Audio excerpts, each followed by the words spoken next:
friends, welcome to Madras Samayal. இன்னைக்கு நம்ம Madras Samayalல quesadilla மாதிரி நம்மளோட மசாலாக்கள் வச்சு நம்ம ஊர் ஸ்டைலுக்கு ஏத்த மாதிரி சூப்பரா செய்ய போறோம். இது வந்து காலையில பிரேக்ஃபாஸ்ட்னாலும் சரி, நைட் டின்னர்க்குனாலும் சரி, அப்புறமா வந்து பிக்னிக் போறப்போலாம் அழகா பேக் பண்ணி எடுத்துட்டு போலாம். குழந்தைங்க வந்து நல்லா விரும்பி சாப்பிடுவாங்க. இது பண்றதுக்கு ஃபர்ஸ்ட் வந்து அந்த மாவு தயார் பண்ணனும், வெளி மாவு. அதுக்கு ஒரு மிக்சிங் பவுல்ல 1 கப் மைதா மாவு சேர்த்துக்கோங்க. கூடவே 1 கப் கோதுமை மாவு. அப்படி இல்லைனா ஃபுல்லாகவே மைதா மாவுலேயே நம்ம செய்யலாம். கூடவே 1 டேபிள் ஸ்பூன் எண்ணெய், 1/2 டீஸ்பூன் உப்பு, இல்லை தேவையான அளவு உப்பு எல்லாத்தையும் சேர்த்துட்டு ஒரு வாட்டி இதை வந்து நல்லா கலந்ததுக்கப்புறமா கொஞ்சம் கொஞ்சமாக தண்ணி சேர்த்து கொஞ்சம் சாஃப்டான மாவு பதத்துக்கு நம்ம பிசையணும். ரொம்ப திக்காக இருக்கக்கூடாது, கொஞ்சம் சாஃப்டாக இருக்கணும். கலந்ததுக்கப்புறமா இதை வந்து ஒரு 5 நிமிஷம் போல் நல்லா பிசைஞ்சிக்கோங்க. அப்போ தான் இன்னும் நல்லா சாஃப்டாக வரும். இப்போ 5 நிமிஷத்துக்கு அப்புறமா நல்லா சாஃப்டாக வந்திருக்கு. மேலே வந்து லைட்டாக எண்ணெய் தடவிட்டு மூடி வச்சிடலாம். இது வந்து ஒரு 20லேருந்து 30 நிமிஷம் போல் அப்படி இருக்கட்டும். அடுத்தது உள்ளே வைக்கக்கூடிய ஸ்டஃபிங் நம்ம தயார் பண்ணோம். அதுக்கு நான் இன்றைக்கி வந்து சிக்கன் எடுத்திருக்கேன். அப்படி இல்லைனா சிக்கனுக்கு பதிலாக நம்ம பன்னீர், மிக்ஸ்டு வெஜிடபிள்ஸ் அந்த மாதிரியெல்லாம் பயன்படுத்திக்கலாம். வெஜ்லேயும் நம்ம பண்ணலாம். நான் வந்து 1/4 கிலோ எலும்பில்லாத சிக்கன் துண்டுகள் எடுத்திருக்கேன். அதை வந்து கொஞ்சம் சின்ன சின்ன பீஸாக கட் பண்ணி வச்சுருக்கேன். இந்த மாதிரி சிக்கனை மேரினேட் பண்ணுறதுக்கு ஒரு துண்டு இஞ்சி, 2 பல் பூண்டு சேர்த்து நல்லா இடித்து இந்த மாதிரி 2 டீஸ்பூன் அளவு இருக்கும் இஞ்சி பூண்டு விழுது.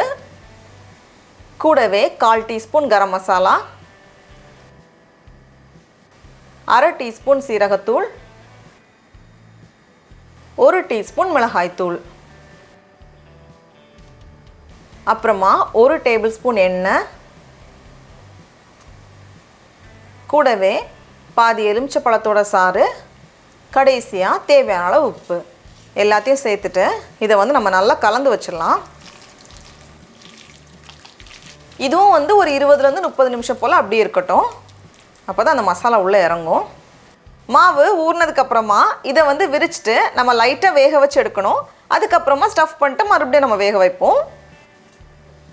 மாவு நல்லா ஊறியிருக்கு. இதை வந்து 6ஆக பிரிச்சுக்க போகிறேன். 6லேருந்து 7 வந்து சரியாக இருக்கும். அப்போ வந்து நமக்கு கொஞ்சம் பெருசாகவும் வரும். கீழேயும் மேலேயும் லைட்டாக மைதா மாவு தேய்ச்சிக்கோங்க. அப்போ தான் ஒட்டாமல் அழகாக விரிக்க வரும். இப்போ இதை வந்து கொஞ்சம் மெல்லிஸாக நம்ம விரிக்கணும். ரொம்ப குண்டாக இருக்கக்கூடாது, கொஞ்சம் மெல்லிஸாக இருக்கணும். இந்த மாதிரி இப்போது ஒரு தோசைக்கல்லை சூடு பண்ணிவிட்டு 2 பக்கமும் லைட்டாக வேக வச்சு எடுத்துக்கலாம். ஃபுல்லாக ரெடி ஆகணும்னு அவசியம் இல்லை. ஏன்னா இதை வந்து நம்ம மறுபடியும் போட்டு எடுப்போம். அதனால் 2 சைட்லேயும் கொஞ்சம் அந்த கோல்டன் கலரில் வரும்ல. நம்ம வந்து பாதி கோதுமை மாவு சேர்த்ததுனால இந்த கலரில் இருக்குது. ஃபுல்லாகவே நம்ம வந்து மைதா மாவு பயன்படுத்தணும் அப்படின்னா நமக்கு வந்து ஒயிட் கலரில் கிடைக்கும்.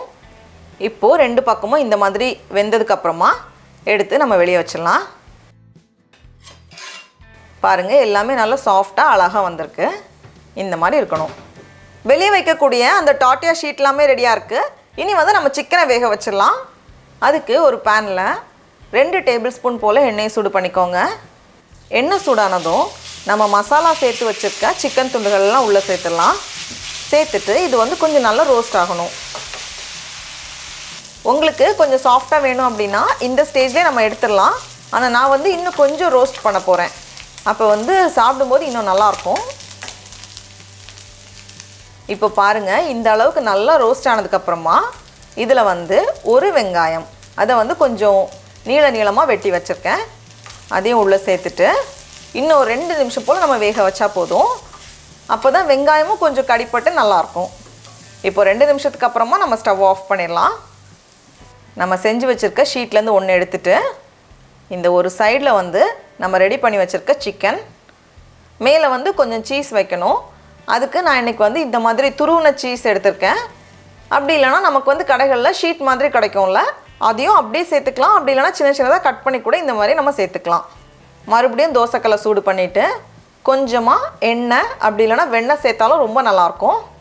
2 பக்கமும் நல்ல கோல்டன் கலரில் அழகாக ரோஸ்ட் ஆகி வரது வரைக்கும் நம்ம வந்து வேக வச்சு எடுக்கணும். இப்போ ஒரு சைடு ரெடியானதோ இதை வந்து நம்ம கொஞ்சம் அட்ஜஸ்ட் பண்ணிவிட்டு திருப்பி போட்டுடலாம். இப்போ 2 பக்கமும் ரெடியாகியிருக்கு.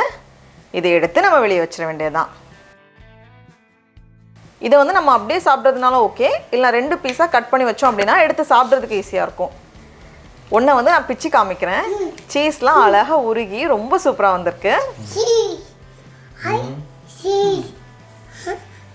டடா, நம்மளோட quesadilla ரொம்ப ரொம்ப அழகாக சூப்பராக தயாராகிடுச்சு. இப்போ நம்ம டேஸ்ட் பண்ணி பார்க்கலாம்.